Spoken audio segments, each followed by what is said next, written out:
இந்த தீபாவளிக்கு ஹெவியான மேக்கப் இல்லாம சிம்பிளா க்ளோவா ஜஸ்ட் வாவா எப்படி நம்ம ரெடி ஆகலாம் இந்த கெட் ரெடி வித் மீல பார்க்கலாமா?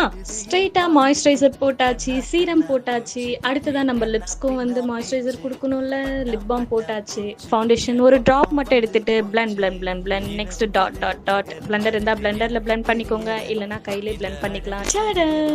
அடுத்ததான் ஐப்ரோங்க, வெரி இம்பார்ட்டன்ஸ். ஜஸ்ட் ஃபில் மட்டும் பண்ணிக்கோங்க, எக்ஸ்ட்ராவா எந்த லைன்ஸ்மே வேணாம். அடுத்ததா பவுடர் தாங்க, காம்பேக்ட் இல்ல லூஸ் பவுடர் எதுனாலும் ஓகே. எப்படி சூப்பர்ல. அடுத்ததா கரி ஹைஸ் எல்லாத்துக்குமே ரொம்ப பிடிச்ச part, Kajal and mascara. Just wow look கொடுக்குங்க. எனக்கு போல்டா போடுறது பிடிக்கும், ஸோ 2 லிப்ஸ்டிக் ஷேட் வச்சு நான் போல்டா போட்டுக்கிறேன். உங்களுக்கு லைட்டரா பிடிக்கும்னா உங்ககிட்ட என்ன லிப்ஸ்டிக் இருக்கோ அது போட்டுக்கோங்க. ஜஸ்ட் வாவ்ல ரொம்ப ஃபேவரட்டான பார்ட்டுங்க அது. அடுத்ததான் நம்ம லிப்ஸ்டிக்கை வச்சு பிளஷ்ஷாவும் ஐஷேடாவும் போட்டுக்கலாம். எப்படி சூப்பர்ல. அடுத்து என்ன, பொட்டு தாங்க, வெரி வெரி இம்பார்ட்டன்ஸ்ல. அவ்வளவுதான். இப்ப எப்படி இருக்குன்னு நீங்களே கமெண்ட்ல சொல்லுங்க.